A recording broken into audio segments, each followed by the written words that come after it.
Buongiorno, ben ritrovati in questo giovedì, prima edizione di Antenna 3, primo spazio dedicato all'informazione della nostra emittente in questa giornata ricca di appuntamenti, a cominciare dal Consiglio dei Ministri previsto per le 16, che avrà come primo punto all'ordine del giorno l'autonomia, la bozza di autonomia per la quale molte forze politiche anche del nostro territorio naturalmente esultano e altrettante invece sono dubbiosi. Avanti tutta la proposta di legge del leghista Roberto Calderoli, il ministro di comparto, abbiamo detto sarà esaminata nel pomeriggio. Pare che non ci saranno altre modifiche né ritocchi ai 10 articoli del provvedimento già esaminato ed emendato dai tecnici martedì in sede di pre-consiglio. Si parlerà quindi di questo, si parlerà naturalmente come sempre anche di cronaca e più tardi anche di ordine pubblico, di purtroppo incidenti stradali. Torneremo su questo tema perché c'è stata l'ennesima vittima ieri nel Trevigiano, ma parleremo anche di pensioni e di anziani in questo senso. Allora partiamo dall'autonomia, perché abbiamo detto che se per il governatore Luca Zaia quello di oggi rischia di essere il primo giorno di scuola, c'è chi da sinistra invece preannuncia battaglia. Tra l'altro è un'agenzia di poco fa della Fondazione Gimbe che addirittura parla di regionalismo differenziato che appunto approda oggi in Consiglio dei Ministri, rappresenterebbe per la Fondazione un colpo di grazia al Servizio Sanitario Nazionale e la legittimazione normativa delle disuguaglianze nella tutela della salute.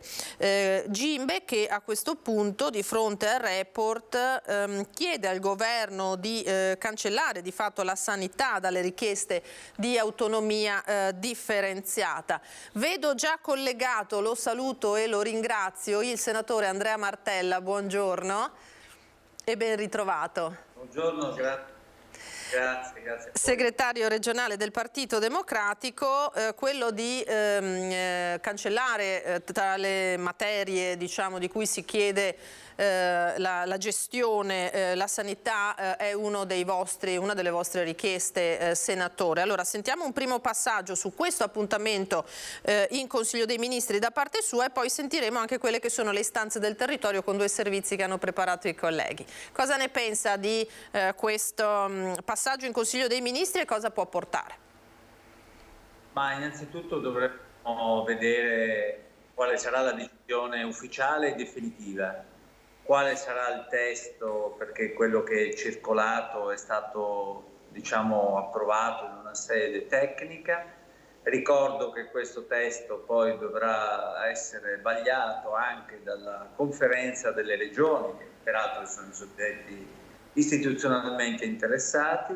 Se dovesse essere approvato, approderà in Parlamento, probabilmente alla Camera dei Deputati. Lì inizierà un iter il cui esito dovrà essere verificato. L'impressione è che, vista la confusione che c'è in questo governo, non siano d'accordo nemmeno all'interno della maggioranza su questo testo e che per il momento venga mandato avanti perché ci sono le elezioni in Lombardia. Noi abbiamo una posizione molto critica nei confronti del disegno di legge, della proposta, della bozza di Calderoli.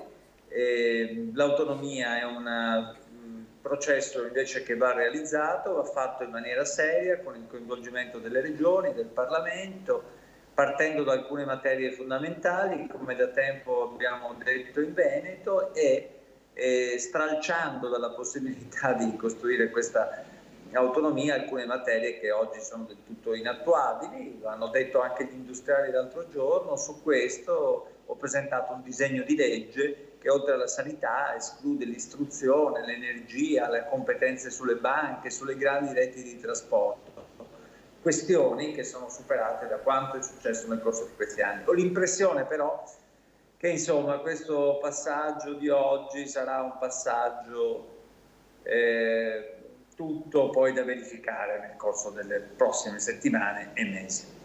Senta, senatore, abbiamo collegata da Padova la collega Valentina Visentin, che ha da pochissimo raccolto le dichiarazioni del presidente Zaia su questo tema. Vediamo se siamo in grado di collegarci con Padova. Eccoli qua. Vediamo lo zaino. Valentina, ci sei? Buongiorno. Buongiorno, Buongiorno, sì, siamo a Vigo d'Arzare. Pochi minuti fa le prime dichiarazioni del governatore Luca Zaia su questo giorno, una giornata storica, anzi il primo giorno di scuola, l'ha definito il governatore Luca Zaia, commentando con soddisfazione la discussione che ci sarà questo pomeriggio al Consiglio dei Ministri sull'autonomia. Lo abbiamo atteso da tempo e ci siamo sempre battuti, finalmente si realizzerà il nostro sogno, ma vi facciamo subito sentire le dichiarazioni del governatore Luca Zaia, che è qui appunto a Vigo d'Arzare perché tra le altre cose si stanno inaugurando, lo vedete alle mie spalle, l'avvio del raddoppio del ponte ferroviario sul Brenta a Vigo d'Arzare. Ma sentiamo le sue dichiarazioni in materia di autonomia. Presidente, oggi è il gran giorno per l'autonomia. Ma direi proprio di sì, l'ho definito il primo giorno di scuola, ma sarà un crescendo poi verso la modernità e anche per dar corso a quello che prevedevano già i padri costituenti nella Costituzione repubblicana del 48, non parlo poi del titolo quinto del 2001. Direi che è una scelta di modernità, di responsabilità e non è assolutamente l'affamare le regioni del sud, dividere l'Italia o altri discorsi che ho sentito che non c'entrano nulla con la realtà. Aggiornerà il portale? Ma il portale verrà aggiornato di giorno dopo giorno, considerate che noi ci siamo impegnati per questo percorso, è un percorso che poi alla fine deve dare più risultati ai cittadini. Mi spiace vedere che ancora ci sia qualcuno che sostiene che questa sarà la fine del nostro paese, non sarà così, basti pensare che Germania, Stati Uniti vengono percepiti come grandi nazioni non divise ma hanno federalismo veramente vero. Ecco, un disegno di legge che è terreno di scontro appunto tra maggioranza e opposizione. Ma c'è sempre stato questo scontro, del resto vedo anche molte figure istituzionali che prima erano a favore, ma siccome oggi sono l'opposizione hanno cambiato idea probabilmente. A me interessa dire che il Quirinale, il Capo dello Stato, non ha mai negato questa opportunità. Ricordo che noi siamo andati a un referendum secondo qualcuno abusivo, illegale, grazie a una sentenza della Corte Costituzionale. Questo la dice lunga sulla legalità del nostro percorso. Lei si è sempre battuto per tutte e 23 le materie, insomma, è soddisfatto? Io mi batto perché la Costituzione sia applicata. La Costituzione prevede la possibilità di negoziare sulle 23 materie ed è esattamente il motivo per cui è la modalità con la quale ci siederemo al tavolo del negoziato. Poi il negoziato si fa in due. Ecco, non si dica che Zaia ha accettato di affrontare con gradualità il tema delle materie perché questa gradualità l'ho introdotta io nella preintesa ancora del 2018, quindi prima di parlare molti dovrebbero leggere le carte. Ha sentito recentemente Bonaccini che continua a dire sì l'autonomia ma non quella di Calderoli? No, non l'ho sentito sinceramente, ma posso garantire e tranquillizzo tutti che questo modello di autonomia è chiaro, fatto alla luce del sole, nel rispetto della Costituzione, e dico a questo punto che chi non ama l'autonomia può fare solo una cosa, chiedere la modifica della Costituzione. Ecco, senatore, ha sentito il presidente Zaia che definisce appunto come un primo giorno di scuola questo passaggio in Consiglio dei Ministri. Come commenta? Zaia è abituato ormai da 5 anni, forse anche di più, a dire molto spesso che si tratta di una vittoria, di un risultato, oggi è il primo giorno di scuola, e altre frasi abbastanza retoriche e roboanti. Si parte ancora una volta dall'inizio, verificheremo, ripeto, che cosa succederà. Zaia è anche abbastanza abituato a dire un po' tutto e il contrario di tutto. Bisognerebbe che lui si ricordasse che quella che in qualche modo verrà proposta è un'autonomia che prevede i LEP con i fabbisogni standard che lui non voleva e non prevedeva fino a qualche tempo fa, che prevede che si faccia una legge quadro della quale si è convinto qualche tempo fa, che non prevede il cosiddetto residuo fiscale, e si parlava della trattenuta dei 9 decimi, che prevede che le materie dalle quali partire, è vero che sono previste 23 in Costituzione, però è ovvio che alcune, come ho detto prima, sono del tutto inattuabili, per cui se si può realizzare, si realizza dalle cose più importanti, per esempio quelle che abbiamo indicato noi, il sostegno alle imprese, il lavoro e la formazione. e che alcune materie devono essere del tutto tolte, tipo la scuola, perché è un fattore unificante del Paese. Ripeto, se vogliamo discutere in maniera seria dell'autonomia, senza idee separatiste, secessionistiche, indipendentiste, che erano quelle di cui parlava la Lega all'inizio, perché su questo fece inizialmente i referendum che poi vennero definiti incostituzionali, e se vogliamo parlare seriamente ne parliamo, se vogliamo rivendicare i risultati quando i risultati non ci sono ancora, mi pare sia il solito gioco che però insomma ha iniziato anche un po' a stancare, secondo me. E anche i veneti, che sono gente concreta e che vuole i risultati, che Zaia ogni giorno dichiari ci siamo senza poi vedere niente, inizia credo a produrre una certa stanchezza. Ecco, invece c'è, a quanto pare dai servizi che hanno realizzato le nostre redazioni, sia di Padova che di Vicenza, una certa aspettativa rispetto a questo. Chiederei alla regia proprio di mostrarci le voci, farci ascoltare le voci che i colleghi di Vicenza hanno raccolto, in particolare tra i commercianti della città. Sentiamo. Per il Veneto per il Triveneto sarà, diciamo, una cosa positiva, perché potremo prendere delle decisioni, poter finanziare certi progetti, avendo, diciamo, anche la possibilità di spendere. Credo che sia una cosa buona e senza togliere niente alle altre regioni, però credo che sia il momento giusto che per noi veneti raggiungiamo un obiettivo, insomma. L'importante è che quelle 2, 3, 4 cose importanti vengano fatte qua, specialmente per l'economia locale. Cioè, chi chiede l'autonomia è un difensore del territorio. Difendiamo tutti i territori e andremo tutti bene. Speriamo venga fatto e che venga fatto bene, con criterio, senza danneggiare nessuno, perché abbiamo bisogno di vivere tutti. Sì, penso che sia bene per noi. Cioè, essere autonomi è sempre una cosa speciale.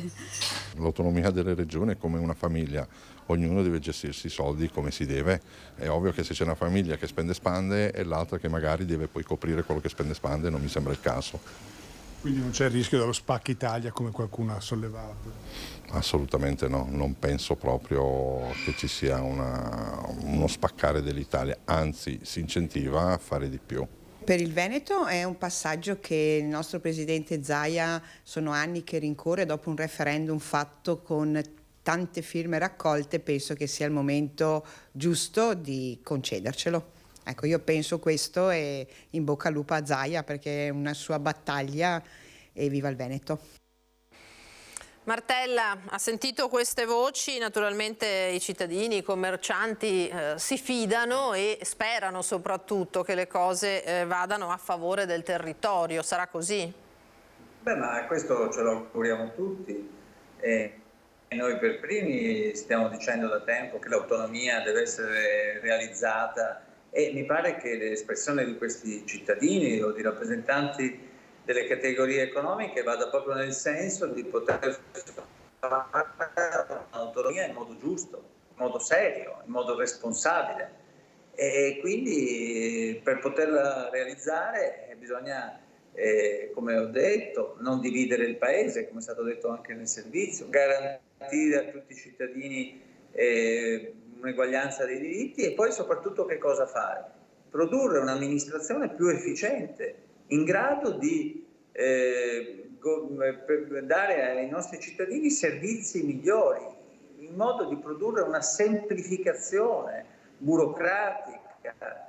E a questo serve l'autonomia, non è che uno diventa uno staterello, ma diventa, nell'ambito dell'Europa, del nostro paese, una Repubblica unita, un'amministrazione con un forte regionalismo che possa interpretare meglio i bisogni e le aspettative, ma questo lo si fa in maniera seria e responsabile. Del resto io ho sempre detto che in Veneto l'autonomia ha radici profonde dal punto di vista culturale, storico e non è una bandiera di questa o di quella parte e chi riuscirà a interpretare e produrre dei risultati anche in questo senso interpreterà sicuramente un sentimento che è presente nella nostra regione. Grazie. Allora, resti con noi, senatore, perché apriamo una finestra sulla questione dell'ordine pubblico, in particolare in quel di Mestre e Venezia, realtà che lei conosce molto bene. Dovrebbero essere collegati i colleghi da Mestre, in questo momento in particolare Ilaria Marchiori. Chiedo conferma alla regia. Non abbiamo ancora. Allora attendiamo un attimo perché parleremo tra poco anche di quelli che saranno i provvedimenti in materia di carnevale che si approssima in città e sicuramente si comincia a respirarne l'aria. Senatore, veniamo all'altro caso molto dibattuto in questi giorni, ossia lo scontro che c'è in Parlamento sul caso Cospito, ma poi quello che sta emergendo, no, sulle rivelazioni che non dovevano essere fatte e l'altro caso, il caso Donzelli. C'è stata una bella bufera, lo abbiamo visto in aula su questo tema, tra l'altro Del Mastro che dice non mi dimetto, anche se ha ammesso di aver lui rivelato quello che poi Donzelli ha utilizzato in aula al suo coinquilino, no? Dividiamo la casa, anche se pare che adesso stia decidendo pure di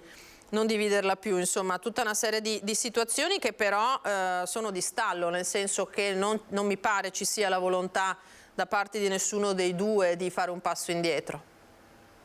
Sì, è veramente una bella storia che è indicativa del senso delle istituzioni di cui i Fratelli d'Italia e questi esponenti sono portatori. Guardi, noi ci troviamo di fronte al caso di uno che si chiama Donzelli, che è vicepresidente del Copasir, e di un altro che si chiama Del Mastro, che è sottosegretario della giustizia. Il secondo rileva al primo delle informazioni sensibili, finite così dal ministro della giustizia.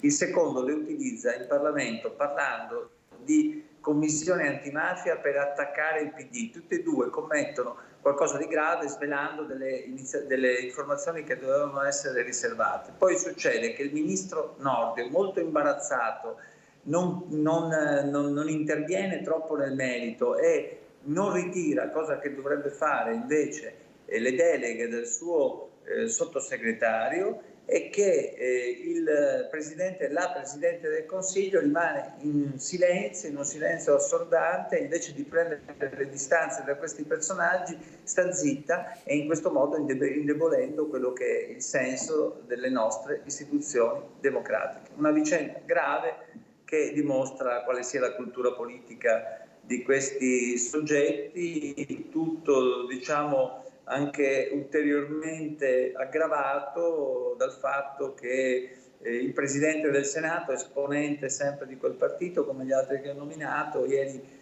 diciamo, non ha interpretato la sua alta funzione di seconda carica dello Stato presiedendo il Senato in modo imparziale e super partes, come invece dovrebbe sempre fare. Senta, poi naturalmente sullo sfondo, ma dovrebbe essere in primo piano di questa vicenda, c'è il dibattito sul 41 bis, ma anche vediamo l'inchiesta di Repubblica che dice dobbiamo sostenere Cospito, così i mafiosi vogliono sfruttare le proteste in favore dell'anarchico. Poi insomma il ministro Nordio è stato chiaro sul fatto che non è pensabile cedere a un ricatto, anche se sotto forma di una protesta così grave e clamorosa, e soprattutto di creare un precedente che poi aprirebbe naturalmente le porte ad altre richieste. Cosa ne pensa? Che il 41 bis è stato uno strumento fondamentale nella lotta alla mafia, alla criminalità organizzata, al terrorismo, che non è in discussione il 41 bis, che ovviamente non è in discussione nessun arretramento da parte dello Stato nella lotta alla mafia e al terrorismo, e che i parlamentari che si erano recati a fare visita al carcere a Cospito si erano recati non per mettere in discussione qualcuno di questi elementi, ma per accertare quali fossero le sue condizioni di salute, a seguito di molti appelli che c'erano stati, condizioni di salute che poi l'hanno portato ad essere trasferito in un altro carcere. Quindi diciamo è un esercizio normale che si fa nell'ambito delle quelle che sono le prerogative dei parlamentari, e nessuno può mettere in discussione questa libertà dei parlamentari, magari accusandoli di essere corresponsabili di qualcosa di cui sono accusati quelli che sono in carcere. Questa è una cosa che non può avvenire in democrazia. Nemmeno si può dire che si è aperta una breccia, come è stato detto ieri al Senato, con parole assolutamente gravi, che avrebbero dovuto essere stigmatizzate immediatamente dal Presidente del Senato. Certamente. Allora adesso sì, dovremmo essere in grado di collegarci con Venezia. Ilaria, buongiorno. A te la linea per fare il punto su quelle che saranno le misure anche in vista del Carnevale, ma non solo, credo, perché rimane un tema importante quello del contrasto alla microcriminalità tra Mestre e Venezia. Sì, buongiorno Lina, buongiorno ai nostri telespettatori. Ormai siamo qui che stiamo facendo il conto alla rovescia per l'avvio del Carnevale a Venezia che inizierà ufficialmente sabato 4 febbraio con tantissime iniziative. Qui insieme a me c'è il vice sindaco Andrea Tomaello e anche assessore alla protezione civile del Comune di Venezia. Allora, innanzitutto benvenuto Tomaello, la macchina della sicurezza è pronta per affrontare anche questo Carnevale. Assolutamente sì, ultimi giorni di preparativi, poi sabato il via ufficiale al Carnevale con la parata sul Canal Grande sabato sera alle ore 20 e poi tutti gli spettacoli diffusi che ci saranno, che insomma sono già stati anche comunicati, e soprattutto un imponente sforzo da parte della protezione civile, della polizia locale, ma di tutte le forze di sicurezza interessate per garantire appunto sicurezza e un po' di tranquillità a tutti i cittadini e tutti i turisti che verranno a passare qualche ora di festa, di gioia nella nostra città per vedere il Carnevale, per vedere la città. Ecco, ovviamente le forze di polizia saranno impegnate nelle zone clou della città, che però quest'anno non è solo Venezia centro storico, ma anche la terraferma, soprattutto anche per quanto riguarda Mestre, che per la prima volta tra l'altro vedrà la sfilata dei carri e tra l'altro passerà anche in via Piave, che come molti di voi sapranno è una delle zone più degradate. Questo è anche un motivo per far vedere la propria presenza e per non abbandonare quella zona.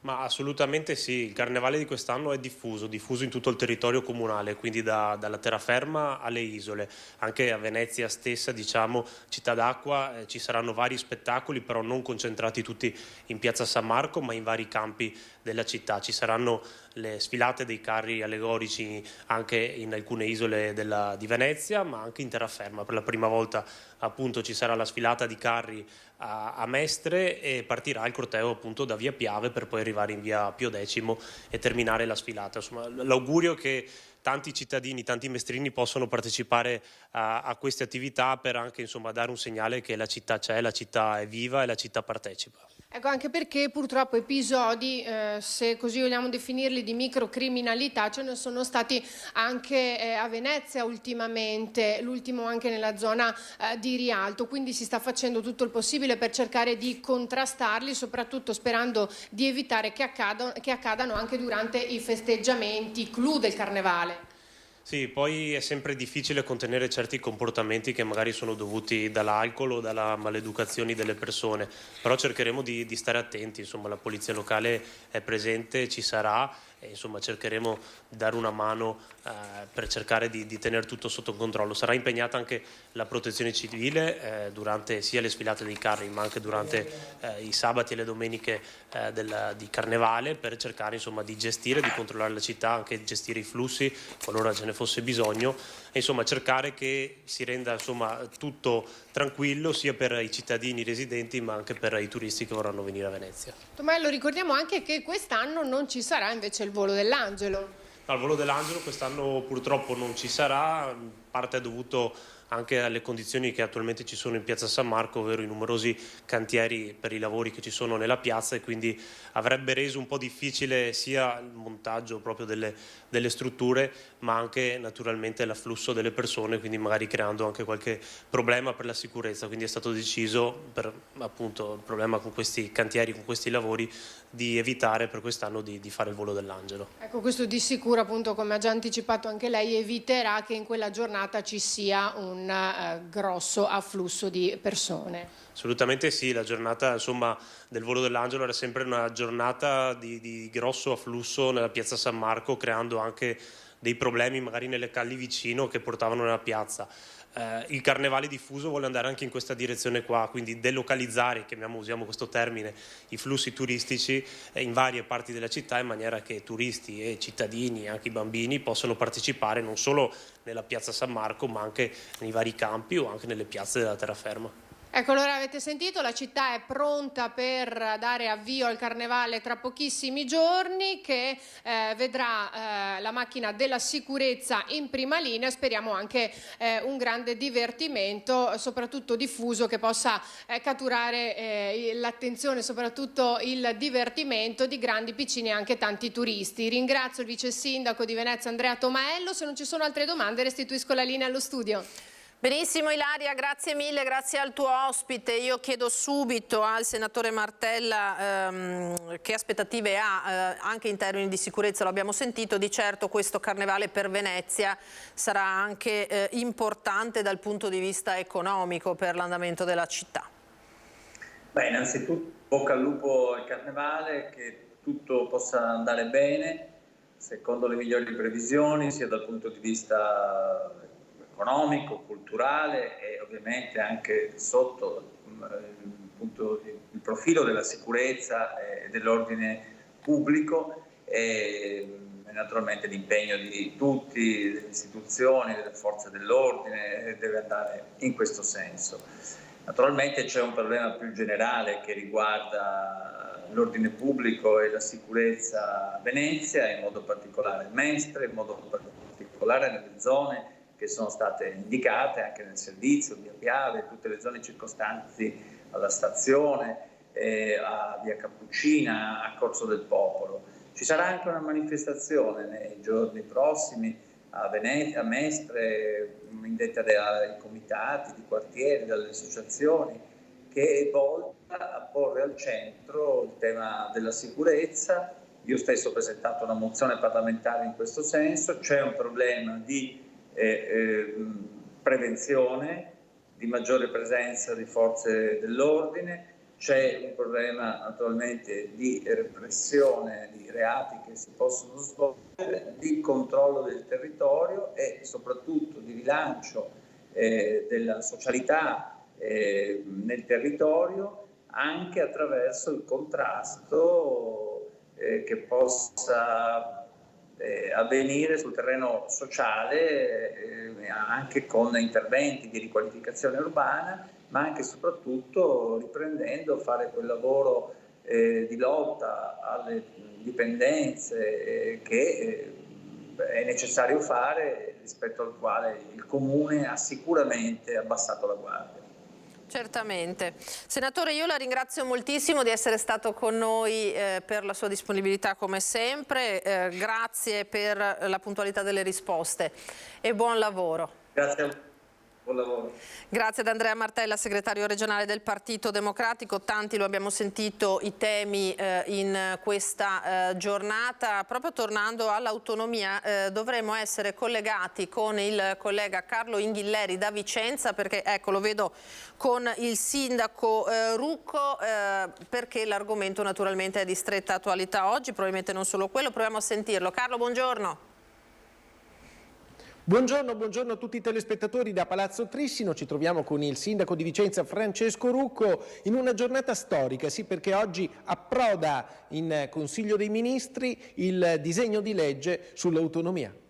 Sì, una giornata storica dopo il referendum del 2017, quindi sono passati oltre 5 anni e finalmente un governo prende seriamente in conto questo tema importante per il Veneto, ma direi anche in generale per il Paese. Certo, un governo che dopo più di 1900 e troppi giorni finalmente mostra che qualcosa si muove sul fronte dell'autonomia. Sì, era importante dare un segnale, l'impegno c'è da parte del ministro Calderoli in particolare, che saprà portare le istanze del territorio e quindi del Veneto, ma anche della Lombardia, su questa richiesta, e quindi auspichiamo che ci siano passi in avanti concreti. Quali sono le materie più importanti, più preziose per un comune come quello di Vicenza? Ma guardi, ne dico due su tutte, in particolare per i cittadini, più per il comune che per il comune, che sono sicuramente la salute pubblica, quindi tutta la parte dei nostri ospedali, la gestione, le risorse che sono fondamentali per mantenere alte le eccellenze della sanità veneta, e dall'altra sicuramente il tema della scuola, che incide molto sulle famiglie, sui nostri ragazzi, e quindi un'autonomia scolastica vera che non debba stare ai dettami centrali romani, ma che si possa organizzare su base regionale. Un governo chiamato alle riforme, la riforma dell'autonomia, ma c'è anche quella del presidenzialismo. Il presidenzialismo è un tema importante, molto atteso dal Premier Meloni, che è una riforma costituzionale che sarebbe importante pensare alla francese per dare un modello concreto e che sia rappresentativa questa figura, quella del Presidente, proprio di tutti i cittadini italiani. Quindi l'autonomia, il presidenzialismo, poi c'è la riforma fiscale con la flat tax. E poi, Sindaco, lei è da tempo che insiste sul fatto che i sindaci sul fronte della sicurezza devono avere più poteri. Finora non è stato ascoltato dai vecchi governi, oggi forse con questo governo è la volta giusta? Ma che questo possa essere un governo di riforme, insomma, lo stanno dimostrando, e credo che il percorso sia avviato. Uno dei temi più a cuore dei sindaci, ne abbiamo parlato anche in ANCI nazionale qualche settimana fa a Parma, e stiamo cercando di lavorare proprio per valutare quelle che possono essere le proposte di riforma dei poteri dei sindaci. È fondamentale, anche sulla base dell'esperienza di questo mandato amministrativo, mettere i sindaci nelle condizioni di dare risposte ai cittadini.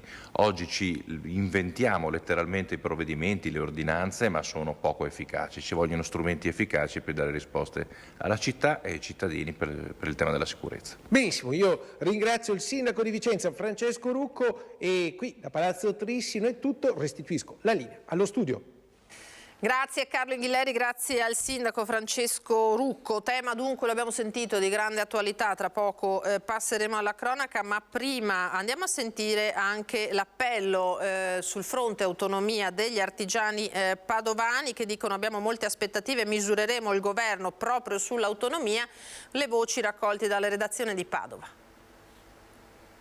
Onestamente eravamo convinti che a questo giorno qui e a questo anno qua avremmo risolto molti problemi.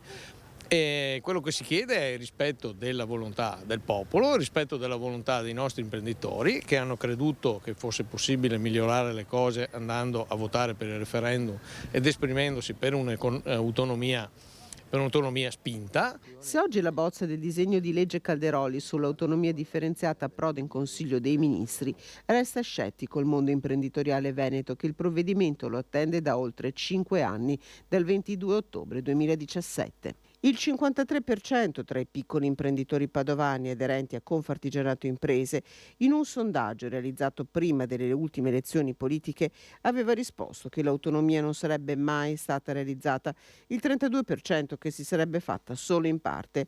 Per questo gli imprenditori pungolano il governo Meloni. Siamo pronti a misurarlo sui fatti, lo misureremo sull'autonomia. Un tentativo di migliorare le cose in realtà viene un po' insabbiato, viene un po' messo in secondo piano con problematiche magari che non vengono comprese benissimo. Ricordo che le imprese artigiane nella sola provincia di Padova sono circa 25.000, 24-25.000, con più di 60.000 impiegati in queste aziende, e dunque sono una voce importante, credono molto in questa riforma. Ripeto, i numeri dei referendum sono stati chiarissimi, dunque è difficile anche capire perché non si vada avanti con la volontà popolare. Se il governo in questo momento appare deciso, l'attesa cresce tra imprese che ritengono il provvedimento sempre più necessario. Potrebbe essere che, avendo una catena più corta, decisionale, amministrativa, burocratica, sicuramente noi troviamo dei vantaggi in questa cosa qua. In più, secondo me, è possibile un autocontrollo che si fanno le stesse regioni, le quali hanno solo interesse a vedere che le cose vadano bene e che non succedano cose strane.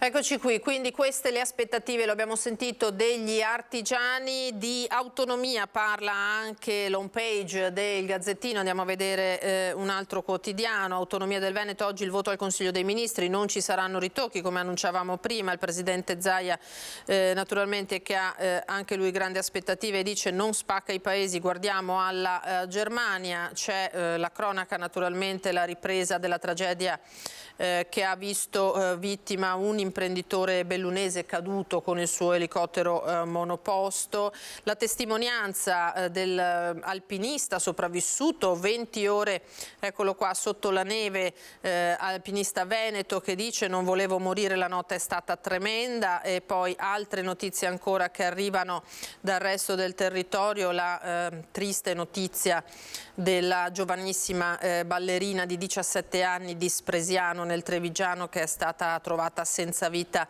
ai giardini della Biennale a Venezia. E ancora questa invece notizia che approfondiremo anche nel corso dei nostri telegiornali sui preti pedofili. In Veneto ce ne sono 40, in Friuli, Venezia Giulia e Trentino Alto Adige 16.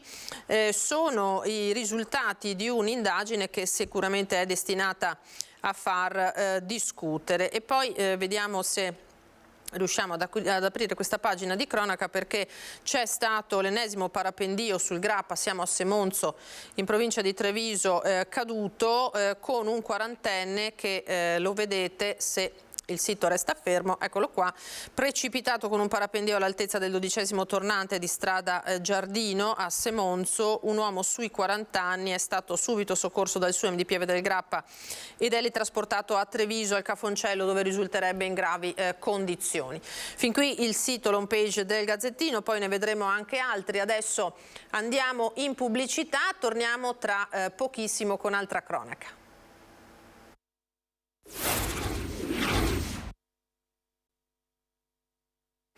Ben ritrovati, prima edizione di Antenna 3 in questo giovedì. Ci eravamo salutati qualche istante fa parlando di autonomia, e dall'autonomia brevemente ripartiamo, perché un'ANSA riferisce quelle che sono le dichiarazioni oggi del governatore dell'Emilia Romagna Bonaccini, che è in corsa, lo sappiamo, per la segreteria del Partito Democratico. La bozza Calderoli è proprio sbagliata e quindi non se ne farà nulla, dice. Se vogliono andare avanti faremo una mobilitazione con tanta gente nel paese.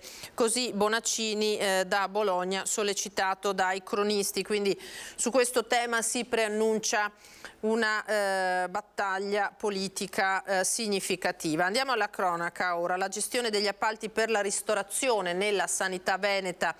Udienza preliminare a Padova, 5 le persone a processo. La prossima settimana sarà fissata la data. Sentiamo.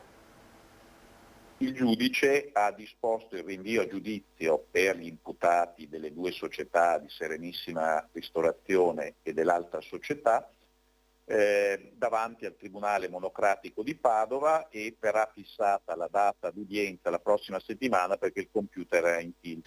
La data del processo sarà fissata la prossima settimana. Sono chiamati a rispondere di turbativa d'asta nell'assegnazione della ristorazione, un appalto da oltre 300 milioni di euro, le due società coinvolte nell'inchiesta sulla sanità veneta, il Colosso delle Mense, Serenissima Ristorazione ed Euro Ristorazione.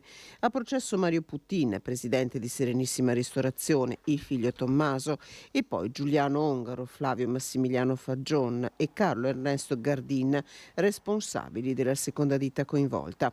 Rinviata al 29 marzo per problemi di notifica l'udienza preliminare nei confronti di Domenico Mantoan, ex direttore generale della Sanità Veneta, e di Patrizia Simonato, all'epoca direttrice di Azienda Zero, accusati di aver investito illecitamente denaro in formazione. 8 faldoni di 10.000 pagine con un massiccio uso di intercettazioni telefoniche. Tanto il materiale raccolto dalla Procura di Padova con la PM Silvia Golin, titolare dell'indagine. Nel corso dell'udienza preliminare si sono costituiti parte civile la Regione e Azienda Zero. Mentre sul piano dei ricorsi amministrativi il TAR e il Consiglio di Stato avevano ritenuto che l'operato fosse corretto, a fronte di una richiesta di rinvio a giudizio è un dovere istituzionale per l'ente pubblico esercitare l'azione civile per i danni subiti, perché questa gara dovrà valutare la pubblica amministrazione, ma dovrà essere possibilmente annullata all'esito di questo. Il dovere dell'ente pubblico in questo caso, essendoci un potenziale danno, era a tutela dell'interesse pubblico e della regione sostanzialmente di costituirsi parte civile. Rimaniamo nel Padovano perché si terranno domani alle 15 nel Duomo di Piazzola sul Brenta i funerali di Michele Barco, 58 anni, da 40 anni dipendente della Belvest, l'uomo che si è spento in azienda martedì nell'ultimo giorno di lavoro prima della pensione. Un malore fatale che gli è costato la vita nonostante gli immediati soccorsi, prima da parte dei colleghi, poi dai sanitari del 118. Un dramma che ha scosso profondamente la famiglia, i compagni di lavoro di Michele Barco e l'intera comunità naturalmente di Piazzola sul Brenta per questa sorte davvero triste, dolorosa, beffarda. Nell'ultimo giorno, l'abbiamo sentito, di lavoro, proprio un malore fatale nell'azienda in cui operava. A Padova ancora perché è stata dissequestrata la curva sud dell'Euganeo, ora l'appalto con i lavori che dovrebbero riprendere in estate. Un nuovo passo in avanti verso la ripresa dei lavori per la realizzazione della curva sud dello stadio Euganeo dopo l'inchiesta che l'ha travolta. Ieri pomeriggio è stato disposto il dissequestro come era stato richiesto dalla legale consulente del comune di Padova, l'avvocato Leonardo Arnau. Non c'è più il pericolo di reiterazione del reato di subappalto non autorizzato, visto che l'amministrazione padovana aveva ottenuto dall'ANAC la risoluzione del contratto con la ditta Estel coinvolta nell'inchiesta. Ora il comune è al lavoro per riattivare il cantiere con le modalità che sono previste dal codice degli appalti perché un'opera pubblica venga completata. Tolti i sigilli al cantiere, il comune di Padova ora potrà preparare un nuovo bando attraverso cui affidare l'ultima parte dei lavori del progetto da 7 milioni di euro che prevede, oltre alla nuova curva sud con 3.200 posti a sedere, anche 2 nuovi palazzetti dello sport. I tempi sono da definire, ma si pensa all'estate. È difficile fare delle previsioni, è necessario prima di tutto procedere ad effettuare lo stato di consistenza dei lavori, acquisire le certificazioni necessarie relative ai materiali, alle opere che sono state comunque completate, e da lì poi ritengo che ci sarà la possibilità di procedere all'indizione di un nuovo bando per il completamento dei lavori. Nel frattempo prosegue l'inchiesta che vede coinvolti, oltre 2 titolari delle aziende, anche 2 dipendenti comunali e il sindaco Sergio Giordani e l'assessore Diego Bonavina, accusati di aver fatto pressioni per concludere l'opera in tempi brevi. E sempre da Padova arriva la notizia della morte all'età di 86 anni di Monsignor Sante Babolin. È stato l'esorcista della diocesi di Padova. Negli ultimi mesi la procura lo aveva indagato per appropriazione indebita. Aveva 86 anni e da tempo si era ritirato all'Opera della Provvidenza Sant'Antonio di Sarmelo di Rubano. Monsignor Sante Babolin era un prete molto conosciuto nella diocesi di Padova. Era stato il capo degli esorcisti, incarico terminato 3 anni fa per raggiunti limiti di età. Era nato a Rio di Ponte San Nicolò nel 1936, ordinato sacerdote nel 1962, aveva proseguito i suoi studi prima a Roma, poi alla Sorbona di Parigi e a Lovanio. Nel marzo del 2000 era stato nominato cappellano di Sua Santità. Rientrato a Padova aveva ricevuto l'incarico di esorcista diocesano, diventando nel tempo coordinatore degli esorcisti. Alcune settimane fa era stato indagato dalla Procura di Padova per appropriazione indebita per aver trasferito 300.000 euro dal conto di un'amica a quello personale, accusa da cui non era stato in grado di difendersi per le sue condizioni di salute. I funerali saranno celebrati dal vescovo Claudio Cipolla lunedì 6 febbraio alle 10 a Rubano nella chiesa dell'Opera della Provvidenza. E c'è stato un lutto improvviso anche nel mondo della pallavolo. È morta a Galliera Veneta Fabiola Bellù. Era stata tra le scopritrici del grande talento della pallavolista Paola Egonu. Era stata la prima allenatrice di Paola Egonu, era stata lei a scommettere per prima sulle sue doti di pallavolista. Fabiola Bellù, 61enne, allenatrice di volley, è morta improvvisamente ieri nella sua casa di Galliera Veneta. La donna, originaria di Santa Giustina in Colle, era molto nota nell'ambiente della pallavolo, soprattutto nell'Alta Padovana. Aveva allenato ai suoi esordi la campionessa di Cittadella, Paola Egonu, e si era sempre dedicata al volley. Attualmente era l'allenatore della squadra femminile di volley di Rosà, in provincia di Vicenza, che milita in seconda divisione. Fabiola Bellù è stata trovata priva di vita dal marito, era sul divano con gli occhi chiusi. Nonostante il tempestivo intervento del SUEM, per la donna non c'era più nulla da fare e di fatto sembra sia passata dal sonno alla morte. Non si esclude che possa essere effettuata un'autopsia per definire con precisione le cause del decesso. Ora dovremmo essere in grado di collegarci con Daniela Sizzia e Nicoletta Rizzetto, che si trovano a Roncade, dove ieri sera purtroppo si è verificato l'ennesimo dramma della strada, anche se è una sbandata che potrebbe essere stata provocata da un malore, a perdere la vita un impresario. A te Daniela. Buongiorno ai telespettatori. Si continua purtroppo la scia di sangue sulle strade della Marca. Qui ci troviamo nel luogo dell'ennesima tragedia che è avvenuta ieri sera. Ricordiamo che la Marca e Verona sono le due province maglie nere per vittime della strada nel 2022. Ieri fra l'altro c'è stato anche un altro incidente, un pedone che è stato travolto da un'auto a Nervesa della Battaglia, è stato trasportato d'urgenza all'ospedale di Treviso e si trova tuttora ricoverato in gravi condizioni. Come vi avevo detto, qui l'ennesimo incidente, lo vedete anche dalle immagini, un'auto che è finita nel fossato e poi ha sbattuto contro questo ponticello in cemento che è all'ingresso di un'abitazione. Qui con noi il sindaco Pieranna Zottarelli, il sindaco di Roncade. Sindaco, purtroppo continuiamo a parlare di tragedie, questo è stato un malore, però pur sempre comunque purtroppo un incidente stradale. Sindaco, lei era qui ieri? Sì, sono stata avvertita della tragedia e quindi assieme al nostro assessore alla polizia locale, all'ambiente e alla sicurezza siamo venuti qui per vedere cosa era successo e purtroppo ci siamo trovati in una situazione drammatica perché la persona era ancora nel mezzo e abbiamo assistito quindi alle operazioni assieme ad alcuni suoi familiari per poter recuperare la salma. Abbiamo contezza che in questo momento si stanno concludendo le operazioni in casa funeraria per stabilire anche il giorno del funerale e purtroppo pensiamo effettivamente ad un malore perché era a poche decine di metri da casa. Cioè era arrivato quasi a casa? Era arrivato quasi a casa, quindi una beffa nel dramma.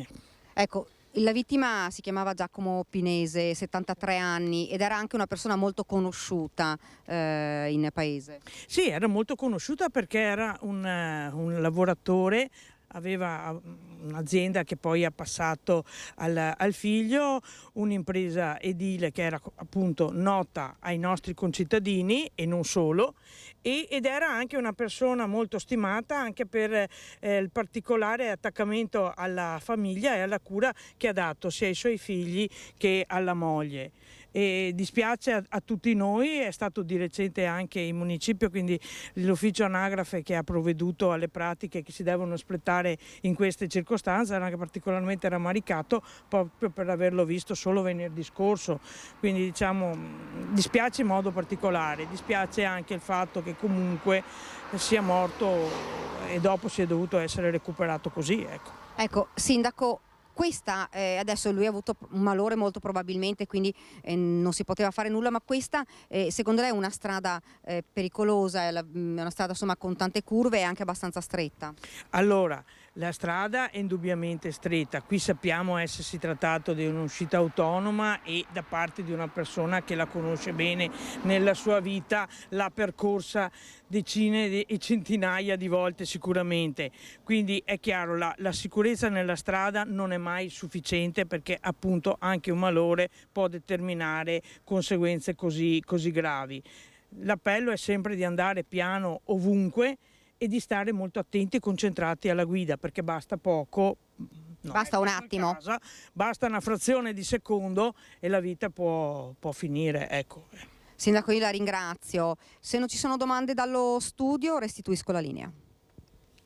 Grazie Daniela, grazie alla tua ospite. Purtroppo l'ennesimo dramma, come abbiamo detto, della strada. Adesso cambiamo tema, parliamo di vertenze di lavoro, andiamo alla Safilo, tematica purtroppo di stretta attualità. C'è la decisione da parte dei dipendenti di proclamare lo sciopero dopo l'annuncio da parte dell'azienda della chiusura, della volontà di dismissione dello stabilimento di Longarone, data fissata per l'8 di febbraio. Sentiamo.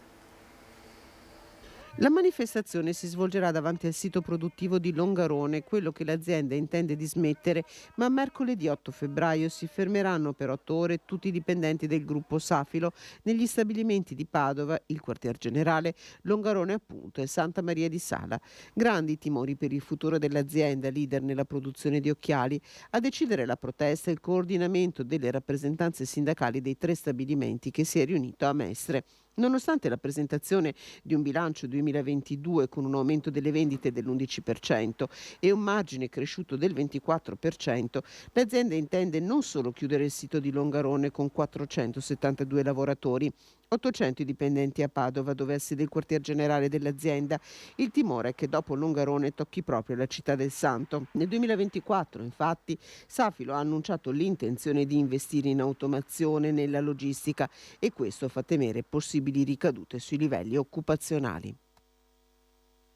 Da una protesta all'altra, quella davanti all'Hotel Rousseau a San Giuliano, lavoratori e sindacati che cercano di salvare il posto di una ventina di dipendenti, con l'associazione di comparto che invece risponde: noi abbiamo fatto le nostre proposte.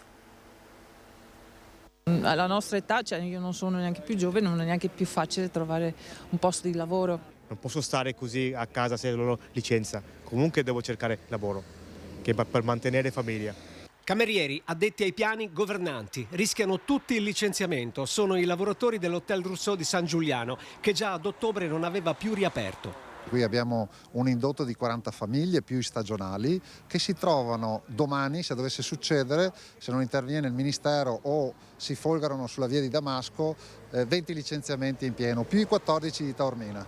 La struttura con il passare degli anni è invecchiata e andrebbe in prima analisi ristrutturata per poi essere stagionalizzata, come già era stato ventilato prima della pandemia. Non è mai stato un albergo stagionale, abbiamo sempre lavorato tutto l'anno, con congressi, con tutto, cioè veramente. Si è arrivati inevitabilmente alla scelta del licenziamento collettivo e a tutti i lavoratori è stato proposto di essere riassunti come stagionali. Lo scrive in un comunicato il vice direttore dell'Associazione Veneziana Albergatori Daniele Minotto. Tra le varie soluzioni, dice Minotto, AVA ha avanzato anche una proposta di ricollocazioni in altre strutture e si dichiara stupito della posizione assunta dal sindacato che non ha dato riscontri.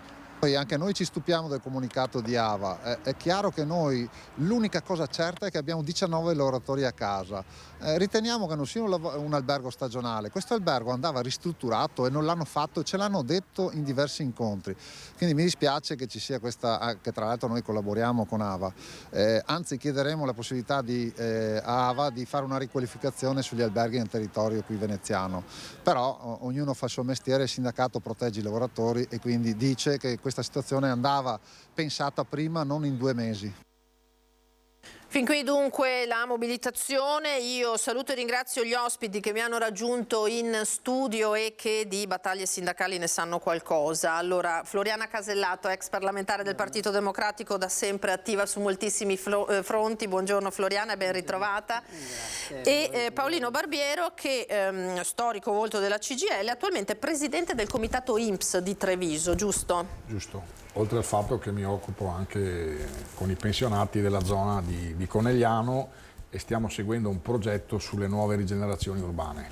Molto bene, adesso parleremo magari anche di questo. Io li ho invitati per parlare di problematiche legate in particolare agli anziani, al caro vita, alle case di riposo, eccetera, eccetera, al sociale insomma, però partirei subito da un vostro parere su quello che è un po' il tema del giorno, questa bozza di autonomia che arriva in Consiglio dei Ministri nel pomeriggio. Abbiamo sentito non solo quelle che sono le aspettative delle varie parti politiche naturalmente, che sono comprensibili, ma anche di un territorio che sta aspettando delle risposte. Tra l'altro Partito Democratico, Floriana, che ha anche la sua controproposta in questo senso, che aspettative ha? Cosa pensa succederà in Consiglio dei Ministri? Ma senz'altro qualcosa oggi uscirà dal Consiglio dei Ministri, anche perché i leghisti da tanto tempo fanno pressioni, sostengono il governo, perciò qualcosa certamente ne uscirà. Io voglio capire, voglio vedere quali saranno i compromessi e comunque, al di là di tutto, penso alla Regione Veneto per esempio, ma tutte le regioni hanno l'autonomia nella gestione per esempio della sanità e non mi pare francamente che molte regioni riescano a gestirla bene. Neanche il Veneto adesso, tra l'altro, perché stiamo privatizzando tutto, anche qui, poi magari ne parleremo anche. E perciò non sono molto diffidente, insomma, sono in attesa di capire cosa uscirà oggi dal Consiglio dei Ministri. Barbiero. Ormai siamo quasi a 2000 giorni, vado a memoria, ma in questi 2000 giorni si sono succeduti 4 governi e sono state fatte 4 bozze. Tutte le bozze, quando stavano per uscire, quando sono uscite, rappresentavano un punto di partenza positivo, fatto salvo poi naufragare. Quindi ho l'impressione che se non si fa bene, perché il problema non è far presto, non si fa bene il percorso e non lo si fa coinvolgendo tutti i soggetti, non si vada avanti. Sono preoccupato perché stanno mettendo in pista questo avvio dell'autonomia con uno scambio sul presidenzialismo. E quindi ho l'impressione che alla fine, insomma, sia la fretta e la voglia di fare le due cose, magari a colpi di maggioranza, senza avere chiaro tutte le situazioni che devono essere definite, certo, dai livelli essenziali minimi di assistenza ai livelli essenziali delle prestazioni sociali, e dentro la logica in cui il governatore Zaia continua a dire voglio tutte le 23 materie, e a questo punto bisogna che anche Zaia scenda dal pero, insomma, e comincia a capire che di 23 materie ci sono alcune che non possono essere toccate, certo, si possono trovare delle soluzioni di riequilibrio anche rispetto ai trasferimenti che lo Stato fa, altrimenti non ne usciamo. Io stamattina ero con dei sindaci e la domanda è: se c'è l'autonomia delle regioni, poi sono le regioni che danno l'autonomia ai comuni oppure no, perché adesso ai comuni i trasferimenti li fa lo Stato. Quindi se non si capisce bene questa cosa e non la si fa capire all'insieme della popolazione, rischiamo di fare un buco su un'acqua.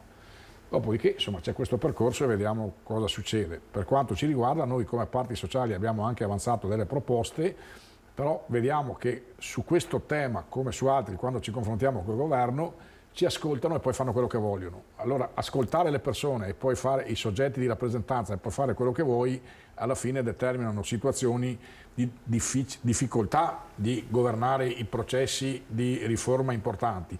Tra l'altro con il rischio che si rompa anche la coesione sociale, perché rispetto anche alle cose che si dicevano prima, la crisi non è finita, insomma, la crisi c'è, poi magari posso anche elencare altre situazioni che stanno scoppiando in questi giorni. Se posso tornare un attimo sull'autonomia, ecco, per esempio, prendo un settore, no, la scuola. Beh, c'è già una certa autonomia, ma io credo che le direttive e l'impianto debba essere comunque gestito da un ministero nazionale della pubblica istruzione. Continuo a chiamarlo così, non lo chiamo Ministero della Pubblica del Merito, perché non sopporto, ci sarebbe da discutere anche su questo. Ministero della Pubblica Istruzione, diciamo. Perciò voglio proprio capire quali saranno i compromessi e come ne usciremo. Ho l'impressione che non ne usciremo tanto bene, perché quando si fanno compromessi a questi livelli, Paolino prima ricordava, no, appunto, c'è di mezzo il baratto sul presidenzialismo, ma anche altro probabilmente.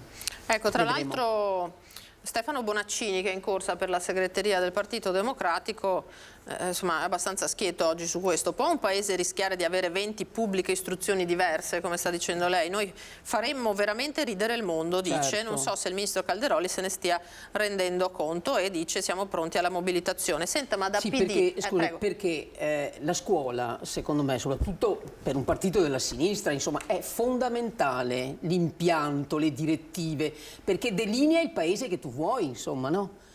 Qui francamente non so che paese vorrà la destra che sta governando, insomma. Io certamente mi opporrò, insomma, perché penso che ha ragione Bonaccini quando dice non si possono avere sistemi Ventum, sistemi di scuola diversi, Sì, insomma, poi è assurdo. Bonaccini è tornato a dire vogliono dare uno scalpo in mano a questa elezione per dire l'abbiamo ottenuta, no? in vista delle regionali in Lombardia. Senta, ma per la corsa alla segreteria del PD lei con chi sta? Io sostengo la Schlein. Attenzione. Perché sì, anche certamente Bonaccini, sono 4 candidature, tutte e 4 dignitose, con caratteristiche diverse, insomma sono molto affezionata a Gianni Cooperlo per esempio, che sia una gran bella intelligenza, un bel intellettuale, ma forse non adatto a gestire un partito che dovrebbe rinascere, ricrescere, riformarsi.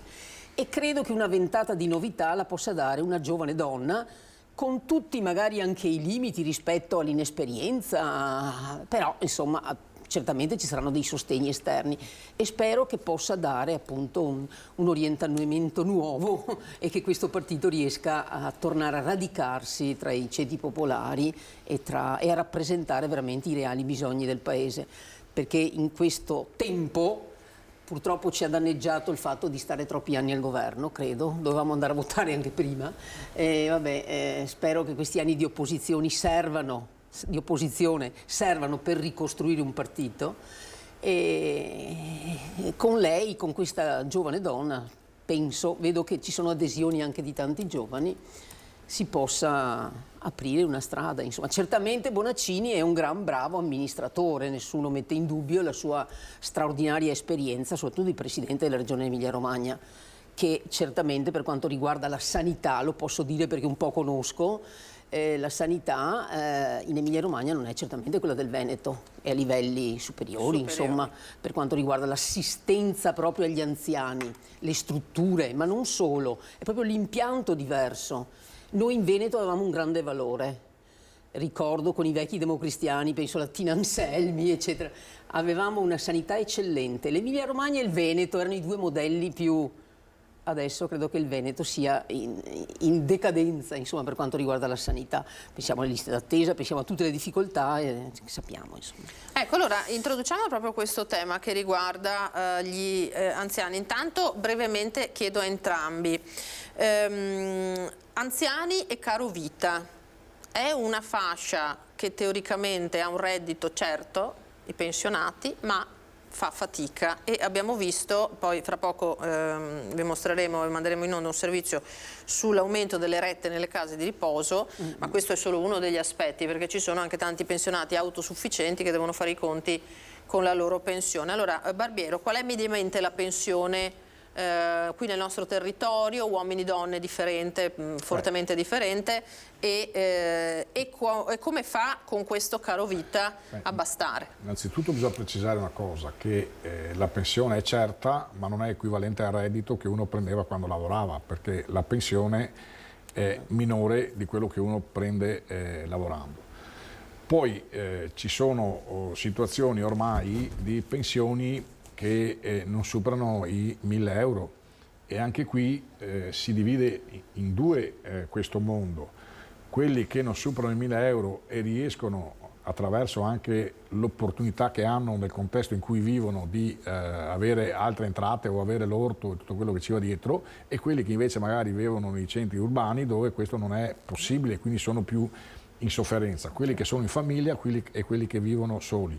Poi c'è anche una distinzione che va fatta tra pensioni che magari sono sopra i 1.500 euro e sono persone che hanno lavorato più di 40 anni e hanno versato contributi che rappresentavano il 33% del monte salari, mentre invece ci sono anche lavoratori, compreso quelli autonomi, che hanno pensioni più basse e comunque avendo pensioni più basse, c'è da ricordare che hanno un montante più basso di contributi versati perché non arrivavano a superare il 20% e che magari hanno beni patrimoniali che garantiscono delle rendite, quindi bisogna guardarle attentamente, però sta di fatto che in termini generali c'è una riduzione del potere d'acquisto dei pensionati, anche con la scelta che ha fatto il governo Meloni assieme a Salvini, che volevano abolire la Fornero, hanno fatto peggio di quello che ha fatto la Fornero, perché fino a 2.000 euro lordi, che vuol dire meno di 1.500 netti, c'è stata la rivalutazione quasi piena dell'inflazione, mentre su quella sopra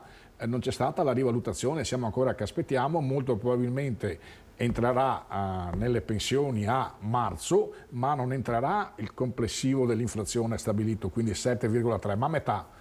Quindi alla fine, se già ci sono quelli che fanno fatica a vivere con 1.200-1.300 euro di pensione, quelli che ne avevano 1.500, 1.600, 1.700, invece di aumentare del tutto li aumenti della metà, basta aspettare un po' di anni e si allargherà la fascia di persone povere. Nel frattempo abbiamo visto che giustamente sono stati fatti gli adeguamenti di chi fa l'assistenza domiciliare, quindi le badanti, e quindi se alle badanti aumenti del 9% e stiamo parlando di un 9% su retribuzioni di 1.200 euro di chi fa il full time all'interno dell'azienda, compreso il fatto che alloggia là, e gli dai questo riconoscimento, e dall'altra parte la pensione aumenta meno, capisci che alla fine o qualcuno ha qualcosa da parte o non riesce più a pagare. Oppure vai a erodere gli stipendi dei figli. Oppure vai a erodere gli stipendi dei figli, oppure fai operazioni dove invece di regolarizzare la persona in modo adeguato, la regolarizzi in modo che non è del tutto adeguato. Cioè è il cane che si morsica la coda. Lo stesso vale per le case di riposo. Allora, al di là che ci sono case di riposo che hanno rette più alte e rette più basse, qui siamo in una situazione dove l'intervento della Regione per fare le impegnative è fermo a 15 anni fa. Cioè la situazione demografica e lo stock di anziani che hanno bisogno di essere sostenuti perché non autosufficiente è raddoppiata in questi 15 anni, l'intervento della Regione è rimasto uguale. Alla fine si era anche proposto di aumentare l'addizionale, dove io tra l'altro non è che ero molto d'accordo, perché si aumenta l'addizionale su chi paga già tanto, mentre abbiamo situazioni di persone, penso a tutti quelli che sono in partita IVA singola fino a 85.000 euro che non pagano l'addizionale, che però anche loro alla fine, se sfortunatamente hanno delle disgrazie sanitarie, sono comunque coperti dal servizio. Quindi c'è anche una non equità nel ciò che uno deve versare per avere poi, quando ha bisogno, questo servizio. E queste cose, tra l'altro, anche nei talk show che vedo ogni tanto, non è che si approfondiscono più di tanto, urlano tutti e non si capisce. Poi a nessuno piace pagare le tasse, figuriamoci. Ma alla fine, se c'è chi le paga tutte e chi ne paga meno allo stesso servizio, c'è una iniquità che va cambiata alla fonte. In più, sulle case di riposo bisogna stare attenti, perché questo meccanismo dei costi, se non viene compensato da una situazione di intervento pubblico dal livello nazionale a livello regionale, e qui l'autonomia potrebbe fare la sua parte, noi ci troviamo che gli aumenti che dovrebbero avere gli operatori di quel lavoro che non è facile da fare sarà minimo. Quegli operatori, appena hanno la possibilità di entrare in altre attività sociosanitarie dove si prende di più, penso agli ospedali, si trasferiscono, e quindi non abbiamo più neanche persone, neanche che vengono dall'estero. Se andiamo a guardare il profilo degli operatori sociosanitari che ci sono alle case di riposo in provincia di Treviso, il 50% vengono da paesi che non sono l'Italia. Quindi c'è una revisione complessiva da fare, e questo è il ragionamento. Quando noi diciamo che la Regione è 20 anni che non fa la riforma delle IPAB, non serve l'autonomia per fare la riforma delle IPAB, serve che si mettano là, la facciano sul serio, che mettano più impegnative, che vadino a fare l'operazione anche con i comuni e con la Regione sull'evasione e l'elusione fiscale. Cioè c'è la possibilità che tutti i comuni guardino con attenzione rispetto alla ricchezza che c'è nel proprio territorio di segnalare eventuali situazioni di evasione. Quando viene segnalato questo, il 100% rimane comune, non c'è nessun comune che lo fa. Mentre in altre realtà, penso all'Emilia stessa, ma anche in Lombardia e in Piemonte, abbiamo i dati dove questa norma qui viene più utilizzata e crea un margine aggiunto. Questo è il senso che bisogna dare alla comunità. Se invece il senso che si dà è evadi che sei furbo, paga le tasse che sei mona, non andiamo da nessuna parte. Senza dubbio. Allora, Floriana, lei che vive anche tanto la realtà associativa del suo comune, ecco, qual è il sentiment tra i pensionati che lei percepisce? Allora, Paolino faceva bene a distinguere i pensionati, cioè ci sono pensioni e pensioni. chi ha fatto, penso alla Monti, nel mio territorio, per esempio un'azienda che aveva oltre 1000 dipendenti, hanno pensioni in quegli anni, sono riusciti con tanti sacrifici magari a fare la casa, lavorando in 2, eccetera. E questi oggi sono persone che aiutano purtroppo i figli. Non solo perché magari sopperiscono alla babysitter, eccetera, perché così non spendono, ma li aiutano anche nel pagamento delle bollette o li aiutano nel pagamento dell'affitto. E qui si pone un altro problema, perché poi gli anziani arrivati a una certa età hanno anche delle esenzioni per quanto riguarda i medicinali, le vite, eccetera. Una coppia magari di giovani che hanno il mutuo e che hanno 2 figli hanno invece tutto sulle loro spalle. E pensate al rincaro appunto dei costi di tutto, 2 ragazzi che frequentano in media, no? Hanno 2 figli, 1 2 figli, perciò si pone questo problema qua, si sente, si respira, si avverte. Ma tornando agli anziani, volevo sottolineare una cosa, una delle preoccupazioni, certamente il fatto, le difficoltà economiche, ma è anche questo allora io colgo una grande, rispetto ad alcuni anni fa, un grande senso sempre più in aumento di solitudine. Sempre più anziani, io così collaboro con l'Auser, no, abbiamo il circolo, e sempre più ci sono richieste di anziani o anziane che chiedono di avere qualcuno che vada in casa a chiacchierare, a parlare, eccetera. C'è una sorta di abbandono però dell'anziano, c'è poco tempo per curare l'anziano. Poi c'è l'anziano invece che finisce in una struttura, e lì ci sono rette da 100 euro, in qualche struttura si superano anche i 100 euro, poi non è che il servizio dove ci sono i 100 euro di retta sia inferiore, sì, poi c'è l'integrazione della regione, però se uno ha una pensione bassa subentrano i figli. Parliamo di rette giornaliere. Retta giornaliera, sì. Però io colgo anche un'altra cosa, per l'esperienza che io ho avuto anche nelle strutture così per anziani. Allora, mentre alcuni anni fa c'era anche una tensione ideale e un'attenzione rispetto alla cura dell'anziano dal punto di vista umano, si sentiva molto di più. Immagino tutta l'esperienza delle cooperative sociali nel nostro territorio, nel settore appunto dell'anziano, dei disabili, sono state una straordinaria ricchezza.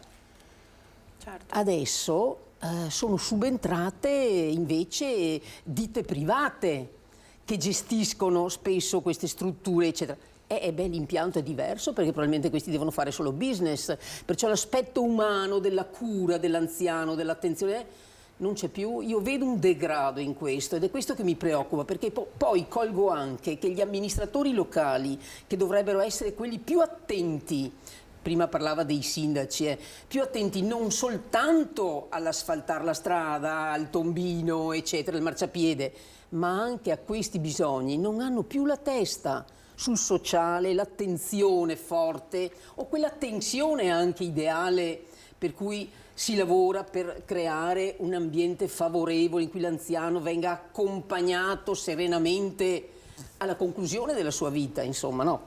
Il vecchio, no? Anche non c'è niente di male a usare la parola vecchio. Perché quando uno sì, è vecchio... che è un concetto relativo, certo. Comunque Floriana, perché qui facciamo servizi sulle signore di 105 anni che sono in gran forma, grazie a Dio. Guarda, sono andata nelle scuole in questi giorni, un'esperienza straordinaria, con l'ultimo degli ex internati in un campo di concentramento, un ex militare di 18enne, della nostra frazione di Candelù, per dire, 99 anni.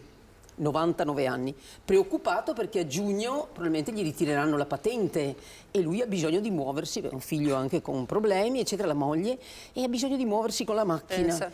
E ha fatto dei racconti, tra l'altro, della lucidità, perciò ci sono anche queste straordinarie esperienze di vecchi, sono grandi vecchi. Lo dico in senso affettuoso, io il termine vecchio lo uso non certamente in senso dispregiativo, perché non è il caso, ma perciò ci sono delle... però vanno aiutati, seguiti. Non vedo più un investimento però anche mentre si tendeva, no, a conservare le persone nel proprio territorio, c'era tutta una cultura. Purtroppo anche la sinistra non ha più elaborato idee nuove in questo. Faccio anche un'autocritica in questo senso. Abbiamo bisogno di mettere in campo altre idee nuove perché la popolazione sarà sempre più vecchia. Si stanno facendo i conti delle scuole adesso per le iscrizioni, non si riescono a fare le classi perché non ci sono nuovi nati. Nel dibattito più generale, anche a livello europeo, e nella destinazione dei fondi, l'indirizzo non è quello di finanziare ulteriori case di riposo, ma è quello di aiutare a fare assistenza domiciliare il più possibile. Anche perché un posto in casa di riposo tra retta e impegnativa costa 110-120 euro al giorno. Con 120 euro al giorno si può fare assistenza a 3-4 persone. Però il punto vero qual è? Che c'è stata e c'è ancora una spinta per costruire case di riposo. Adesso si stanno facendo i nuovi piani di zona e vedremo cosa succederà. Ma se penso alla provincia di Treviso, la provincia di Treviso ha circa tra primo e secondo livello 5.300 posti letto, il fabbisogno supera i 6.000, però le impegnative sono poco meno di 5.000. Vuol dire che 5.000 persone, una volta acquisita l'impegnativa con la SVAMA, che è la scheda tecnica che stabilisce la gravità di disagio della persona, può accedere in casa di riposo e deve metterci tra i 55 e i 60. Gli altri 1.000 devono tirare fuori 90-100 euro. Se faccio ancora più posti letto e non metto impegnative, è chiaro che davvero diventano posti per chi ha pensioni da 3-4 mila euro e può permetterseli questo. Il resto rischia poi che se la persona non ce la fa e non ha famiglia, deve comunque la casa prendersi cura di queste persone e i costi caricati sul comune. Se un comune ha 2 o 3 anziani da assistere che costano 30-40 mila euro all'anno, è chiaro che poi non ha più soldi per gli asili nido, per il disagio sociale dei giovani, quindi bisogna davvero ripensare questo sistema. E l'idea che l'Europa mette in campo di finanziare l'assistenza domiciliare è positiva, però anche qua ci vogliono le persone. Cioè non è che il problema dell'assistenza domiciliare pensiamo di risolverlo con le badanti. Si devono formare. Un conto è le badanti che fanno compagnia all'anziano solo, un conto è se tu fai assistenza domiciliare a quello che non è del tutto non autosufficiente, ma ha bisogno di essere curato attentamente, dalle pastiglie che deve prendere a eventuali punture che deve fare e a seguire, quindi gli esempi potrebbero essere molteplici. Noi siamo molto preoccupati di questo, perché questa è la questione che abbiamo posto anni fa e questa questione risposta anni fa non è stata risolta. Se poi ci mettiamo che alla fine c'è questa eterna discussione, tra l'altro stasera abbiamo anche un incontro con i sindaci del quartiere del Piave e con il direttore generale dell'ULSS proprio per la carenza di medici e medicina generale, voi capite che c'è una situazione critica, ma anche qui non è cercare le responsabilità, perché alla fine anche diciamo potevate pensarci 10 anni fa, che l'abbiamo già detto, alla fine il problema c'è, bisogna capire come superarla e in tempi rapidi, altrimenti c'è sempre qualcuno che ha una responsabilità presunta o vera, qualcuno che protesta e il problema non si risolve. La sanità e il sociale sono a un punto di svolta in questo paese, perché se poi alla fine tu chiedi anche alle giovani coppie di fare più figli per invertire la rotta demografica e queste giovani coppie hanno il sostegno degli anziani e gli anziani si ammalano e devono seguirli, o inverti questa tendenza o alla fine sono tutti discorsi fatti, belli, ma che non producono nel suo effetto positivo nella realtà quotidiana. Certo, ma poi quanti sono le coppie quindi che si trovano? C'è la responsabilità di tutti su questo.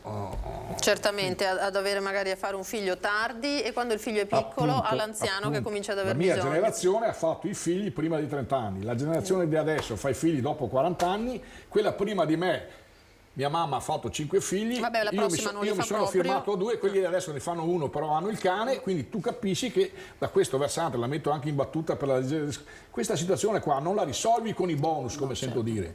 E il bonus è magari come per spostare la persona da un comune all'altro per chi è più vantaggioso vivere su un comune rispetto all'altro perché uno ha i servizi e l'altro no. Cioè bisogna fare un'azione profonda su questo versante, a partire anche dalle scuole, perché se tu non fai una cultura sulla procreazione, mettiamola così, sul fatto del valore che c'è di dare continuità e arrivi a 50 anni senza figli e poi quando lo fai a 50 anni è in una bombola di vetro perché hai paura che succeda qualcosa, come spesso vedo, rispetto a come eravamo abituati noi, non ne esci. E quindi c'è un lavoro profondo, perché poi dall'altra parte alla fine se arrivano gli immigrati si apre tutta la discussione sugli immigrati. Io guardavo gli ultimi dati in questa fase sulla situazione demografica. Il boom di quelli che sono nati alla fine degli anni 50, inizio anni 60, sono quelli che adesso stanno andando in pensione. E ne andranno molti di più. Rispetto a questo boom c'è già un inserimento consistente nella forza lavoro degli immigrati. Alla fine domandiamoci se vogliamo mantenere il prodotto interno lordo, magari anche con più valore, che questo prodotto interno lordo sia in grado di pagare il debito che noi abbiamo sulle spalle e oltre a pagare il debito creiamo ricchezza per rispondere alle questioni che sono qui. Non ne usciamo, ma se guardi il dibattito politico di adesso, insomma. Certo. Non me ne vogliono quelli che non la pensano come me, ma non mi pare che ci sia un indirizzo che vuole cogliere questa cosa qua che noi stiamo ponendo. Cioè quando c'è un albergo che chiude e dice scusa, vi riassumo e vi riassumo a termine, ma viva Dio, se c'è un vuoto tieni gli assunti, fai la cassa integrazione visto che c'è la trattenuta in busta paga di tutti per coprire la cassa integrazione e vediamo se rilanciare questo albergo. No, invece si vuole sempre scaricare sull'ultimo, quello che non ha nessuna responsabilità. Prima si citavano 2 casi, ma pensiamo all'azienda di vernici di Peseggia, pensiamo alla Speedline, pensiamo alla Dopla che è in concordato preventivo. Allora, chiacchierando anche con qualcuno mi dice che ne pensi? Allora, guardando un po' i cicli, passata la pandemia, passata la crisi della pandemia, c'è la ripresa, noi abbiamo ciclicamente delle crisi di una serie di aziende che sono mature e chiudono. Allora, io ho l'idea che siamo dell'inizio di una situazione di aziende che non hanno saputo cogliere le innovazioni, arrivano troppo tardi, vanno fuori mercato e non reggono. Si va verso l'auto elettrica. Quanta componentistica per l'auto elettrica si sta facendo in Italia? Niente. È come quando si faceva la componentistica per i primi telefonini dove qui si facevano i bottoni, però i soldi li prendeva Nokia. Adesso che c'è il touch non c'è nessuna componentistica sul touch, vuol dire che la fanno da un'altra parte. Allora, siccome questo è un paese che non ha materie prime, è un paese di trasformazione, e tu stai sulle filiere di trasformazione, le grandi filiere rispetto alle innovazioni che ci sono, non ne esci. Se vuoi fare la transazione energetica, sul campo della transazione energetica, che filiere produttive abbiamo? Siamo proprio convinti che i pannelli li possono fare solo i cinesi o non li possiamo fare anche qui? O qui li mettiamo nei campi invece di metterlo sui capannoni? Perché poi facciamo anche la scelta sbagliata di dove metterli. Quindi ce ne sarebbe da dire, però quello che dico io è: se vogliamo fare l'elenco delle cose che non vanno bene per criticare qualcun altro che oggi governa rispetto a chi governerà tra 2 anni o 3 quando sarà, ci si mette un minuto. Bisogna invece provare a far ragionare, portare il popolo a guardare con attenzione quali sono le compatibilità, perché anche la Meloni, andata al governo, sta facendo esattamente quello che ha impostato Draghi. Punto. Sì, la continuità, il rinnovamento nella continuità. Allora fatemi mandare in onda questo servizio sulle rette in casa di riposo e poi sentiamo i vostri commenti.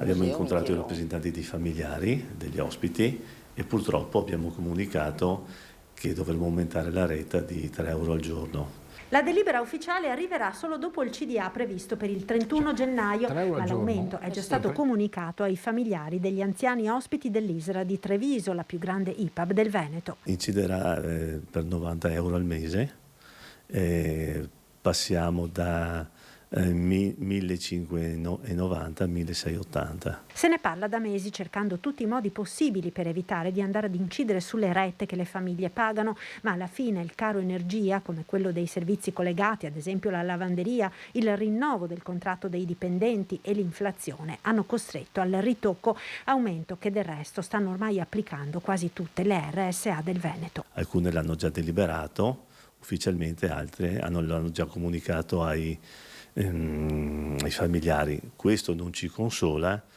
riteniamo con 56 euro comunque di essere ancora nella parte bassa delle rette delle case di riposo. Il governo ha stanziato 5 milioni di euro per aiutare le IPAB ad affrontare il caro bollette del 2022, ma servirebbe molto di più. Credo che questo Paese deve prendere in mano in maniera molto più seria la questione anziani e debba istituire un ministero della terza età, perché l'Italia è il secondo paese con popolazione più anziana al mondo e in questo merita un ministero ad hoc per affrontare la questione anziani. Ecco, questo Mauro Michelon, che non è di sicuro di sinistra, è un leghista che però si trova a gestire le case di riposo di Treviso nella fattispecie, e quindi il problema c'è e come. Tra l'altro vedevamo nei siti il fatto che adesso si fa anche il ragionamento sul taglio del cuneo fiscale lavoratori eccetera, ma non c'è un adeguamento per nessuno a quello che è il caro vita in questo momento. Toccava a Floriana. No, volevo, purtroppo adesso Mauro Michelon, che conosco, ha detto delle cose interessanti. Io condivido la sua riflessione, il suo intervento su questo. No, io prima volevo aggiungere una cosa. Sì. Parlavo di recente con delle giovani madri e non, quarantenni, dai 30 ai 40 anni, e si pongono un problema. Cioè, i costi per avere un figlio. Prima parlavamo della denatalità. Cioè, allora, i consultori, le visite, una volta va bene, un fiolno porta carestia, diceva Iveci, no? Ma adesso è diverso, è ben diverso. Cioè, gestire una maternità ha dei costi altissimi adesso, perché le visite sono a pagamento, nel senso che se hai un reddito, solo fortunatamente le donne straniere riescono ad accedere al servizio pubblico del tal distretto, insomma, no? E gli altri devono andare a pagamento, ogni visita è a pagamento, solo quello. E poi crescere un figlio. Cioè, se pensiamo ad esperienze del nord Europa, sono molto più avanti di noi.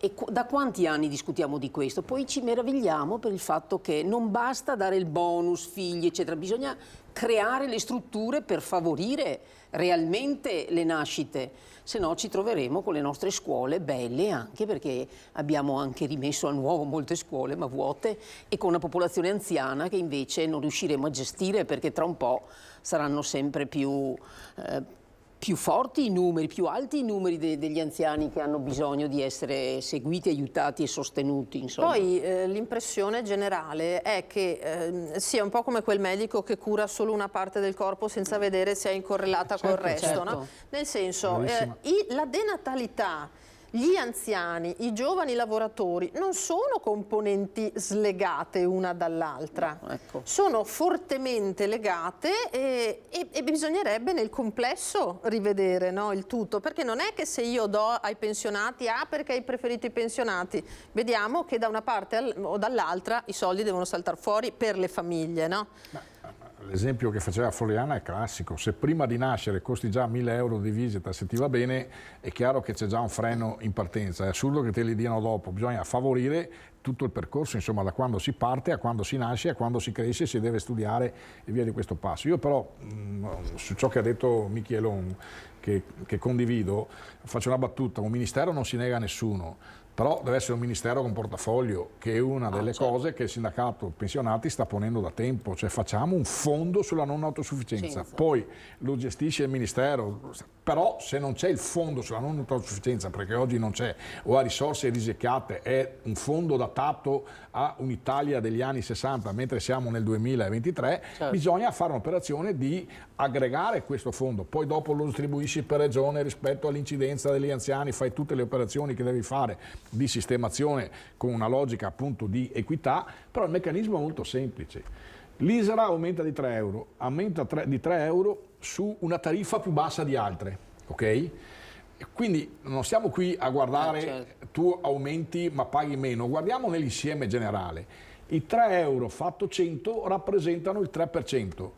L'equivalente delle pensioni fatto 100 con l'adeguamento fatto è aumentato dell'1,5. Quindi cosa vuol dire? Che con l'aumento che ho avuto io copro solo metà dell'aumento della retta. L'altra metà la copro con risorse che avanzavo prima se ero ricco, oppure qualcuno le deve mettere. Oppure, come sta succedendo, ci sono segnali ma sono ancora piccoli, qualcuno rinuncia di andare in casa di riposo. E se rinunci di andare in casa di riposo e avere quelle cure, è chiaro che se stai a casa e non c'è un'assistenza domiciliare adeguata, muori prima. Cinicamente c'è anche chi fa osservare che se si muore prima c'è un risparmio. C'è un risparmio perché non arriva alla pensione, l'INPS. Ok, quindi tanto è vero che se guardiamo negli anni della pandemia si racconta sempre quanto l'INPS sta prendendo in più, ma non si racconta in più quanto in meno ha speso per effetto dei morti che ci sono stati con il Covid. Si parla di decine di milioni di euro. Adesso io vi vorrei mostrare un servizio che abbiamo realizzato sulla vicenda davvero insolita di un pensionato trevigiano che la pensione non riesce proprio a percepirla. È una storia piuttosto complessa, ma ve la voglio sottoporre. Storie con Noi ci siamo rivolti appunto ad Antenna 3 per portare a conoscenza il fatto che sta succedendo, nella speranza che qualcuno ci possa aiutare. La storia di questa famiglia trevigiana ha dell'incredibile. Lui, 86 anni, un conto in banca cointestato con la moglie. L'unica fonte di reddito dei coniugi è la sua pensione. La moglie purtroppo muore qualche mese fa. La banca blocca immediatamente il conto. Pare sia una procedura standard. La tragedia inizia qui. L'anziano chiede di poter ricevere la pensione, la banca per un po' consente, poi blocca tutto. E così da mesi lui non ha più nulla. La famiglia, anche tramite un avvocato che sta cercando di aiutarli, bussa a tutte le porte. Niente, nessuno risponde. E questo trevigiano, che non può aprire un altro conto per motivi burocratici, diventa sempre più povero. Noi ci siamo rivolti a tutte le istituzioni a cui potevamo rivolgersi, naturalmente in primis la banca che ha bloccato il conto, l'INPS, le poste, abbiamo scritto dappertutto, però non abbiamo ricevuto risposta da nessuno. La rabbia cresce, difficile accettare, sembra tutto così assurdo. Noi siamo molto arrabbiati perché ritengo che non sia giusto che una persona di 86 anni venga privata del diritto di percepire la sua pensione che gli spetta perché è l'unica fonte di sostentamento che mio padre ha. Intanto le bollette si accumulano, acqua, luce e gas a rischio interruzione. Lo stress è forte, l'uomo è cardiopatico e questa situazione non aiuta e si sente un cittadino di serie B. Non si sente proprio considerato come cittadino perché hanno, a mio parere, calpestato i suoi diritti, insomma, l'hanno proprio annullato come persona. Andare a chiedere quello che ti spetta e nessuno ti considera è la peggior cosa che possa succedere. Ma è pensabile che perché un cittadino è andato incontro a un fallimento in passato si ritrovi poi in vecchiaia in una situazione del genere? Vediamo il tecnico Barbiero, lei che insomma ne sente tante ogni giorno. Questa mattina mi sono arrivati 2 casi. Siccome non avevo capito del fallimento, il secondo caso credo fosse questo. Io domani mattina sono all'INPS perché ogni 15 giorni il venerdì abbiamo il comitato e porterò questo caso, non so se sia questo o un altro, ma era simile, se non è questo è simile, e l'altro caso di una persona che è da novembre che aspetta la pensione perché ci sono degli inghippi burocratici tra l'INPS, la banca e il Libam e quant'altro. Allora io dico sempre, anche quando vado in comitato con le persone che sono là, che guardano giustamente che tutte le cose siano fatte in modo corretto, che però non possiamo essere l'ufficio complicazioni, cose semplici, ok?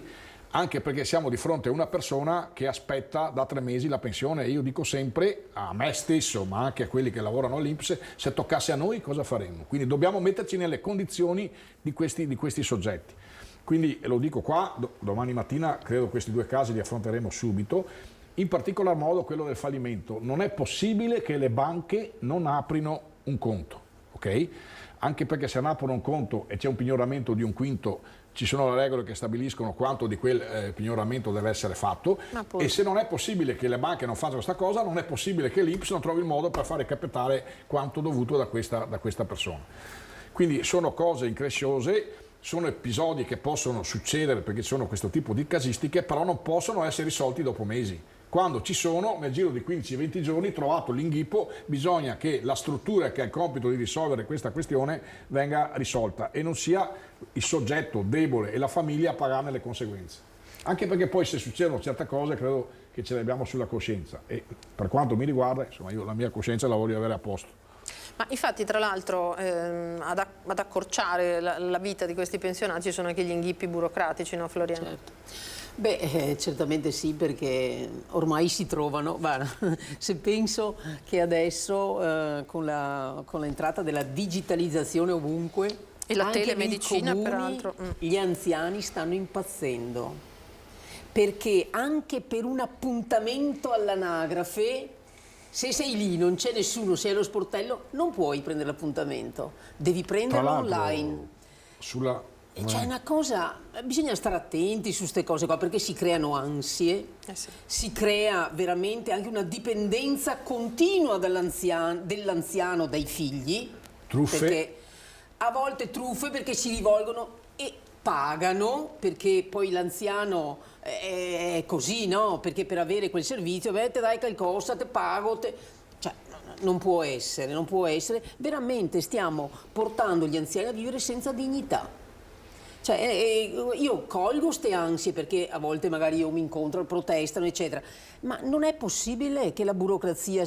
Ma spesso però accade, Paolino, adesso io la norma non la conosco, devo dire, però accade che se i due coniugi hanno il conto cointestato, uno purtroppo magari muore, l'altro si trova, non riesce a pagare il funerale, deve andare in prestito dei soldi perché ci vogliono mesi perché possa prelevare dal suo conto o riavere ciò che gli spetta, ciò che è suo, insomma, per pagare anche le spese.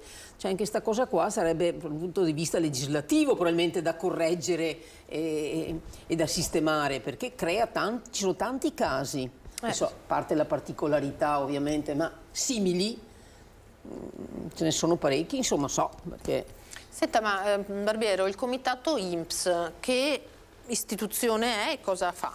Beh, il comitato INPS è composto dai 3 sindacati confederali, dai sindacati che rappresentano le categorie economiche e sostanzialmente valuta tutti i ricorsi, ok? Però noi non ci limitiamo a valutare tutti i ricorsi. Se ci sono situazioni di questo tipo o di altra natura, facciamo anche degli ordini del giorno indirizzati alla struttura regionale, la quale struttura regionale poi li manda al nazionale, perché al nazionale c'è il Consiglio di Vigilanza che ha il compito di vigilare sugli indirizzi che danno all'INPS. E invece nel tempo si è un po' capovolto. Cioè c'è il rischio che il direttore generale, in questo caso Trittico, chi c'era prima di lui, alcuni dei quali sono stati anche indagati, interpretano a loro modo le cose che devono fare. Il Consiglio di Vigilanza ha questo compito. L'INPS, guardate, è un organismo duale, una cosa molto importante, perché l'INPS arriva in tutte le famiglie e tutti noi siamo soci dell'INPS. Io dico sempre, all'INPS bisogna volere bene, perché paghiamo i contributi, quindi non è che dobbiamo attaccare l'INPS a prescindere. L'INPS ha una funzione importante, è l'unico istituto a livello nazionale, ce lo invidiano anche in altre parti del mondo, è sotto organico, quindi bisogna mettere nuovo organico, bisogna mettere giovani che sanno usare anche con le nuove tecnologie, bisogna rafforzare le convenzioni anche con gli intermediari, perché anche questa idea di portare tutto al singolo a fare con lo SPID è pericolosa. Perché tu puoi avere il figlio che ti fa, ma non sei mai sicuro se il figlio fa i tuoi interessi oppure come e può accedere al tuo cassetto fiscale e faccia altre cose. Fidarsi per non parlare bene, non che al posto del fidarsi figlio meglio, insomma. ti affidi a qualcuno, qualche estraneo, qualcuno per strada. Quindi il tema della digitalizzazione è un tema forte. Proprio in questi giorni è stato siglato l'accordo con le poste, con Mattarella, che ha spiegato appunto che si apriranno questi centri sui paesi più piccoli. Io dico finalmente, perché la Floriana si ricorda quando 5 anni fa lo Spidi Treviso col furgone è andato a fare le manifestazioni per difendere gli uffici postali che volevano chiudere, compreso quello di Candelù.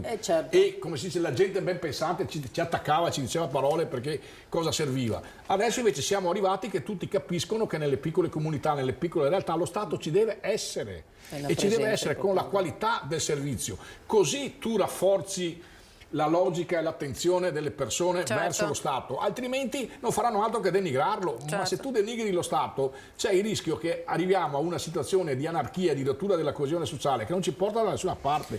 Io su questo sono preoccupato, perché la politica deve saper interpretare i sentimenti e dare risposte, non alimentare confusione. Diciamo che gli uffici postali sono una presenza importante nel territorio quanto lo sono le caserme dei carabinieri, sono dei presidi straordinari, con funzioni diverse ovviamente. Devo chiudere perché vedo la scritta pubblicità davanti a noi, bella evidente. Paolino Barbiero, presidente del comitato INPS di Treviso, Floriana Casellato del Partito Democratico, ex parlamentare e con una lunga storia di amministratrice. Grazie a tutti e due per aver partecipato a questa diretta in cui abbiamo provato a parlare non solo di anziani.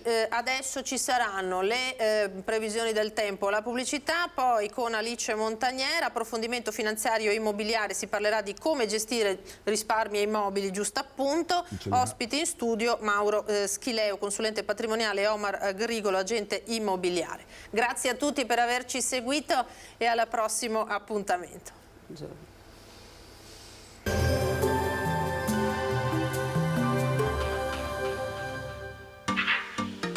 Tremonti, attrezzature e materiale per saldatura professionale a Montebelluna. Bentrovati al meteo. Alta pressione prevalente, il tempo si mantiene buono nella giornata di giovedì 2 febbraio. Ma vediamo insieme il dettaglio. Sul Veneto possibili foschie o nebbie fino al mattino sulle zone di pianura. Localmente potranno essere anche fitte e persistenti. A seguire tanto sole ovunque, probabili precipitazioni a carattere nevoso sulle Dolomiti, specie a partire dal pomeriggio. Temperature minime tra 1 e meno 2 gradi, massime tra 5 e 11 gradi all'incirca. Spostiamoci ora sul Friuli Venezia Giulia, dove al mattino saranno possibili nebbie o foschie su pianura e costa, ma in rapido dissolvimento con il passare delle ore, quando sarà decisamente più soleggiato. Temperature minime tra meno 1 e 4 gradi, massime sui 5 e 9 gradi. Infine diamo uno sguardo alla situazione del Trentino Alto Adige, dove avremo un ampio soleggiamento, come ci mostra la nostra grafica. Il cielo sarà poco nuvoloso, locali nevicate sui settori di confine. Temperature minime intorno a 1 grado, massime sugli 8-10 gradi. Dal meteo è tutto, vi auguro un buon proseguimento in nostra compagnia.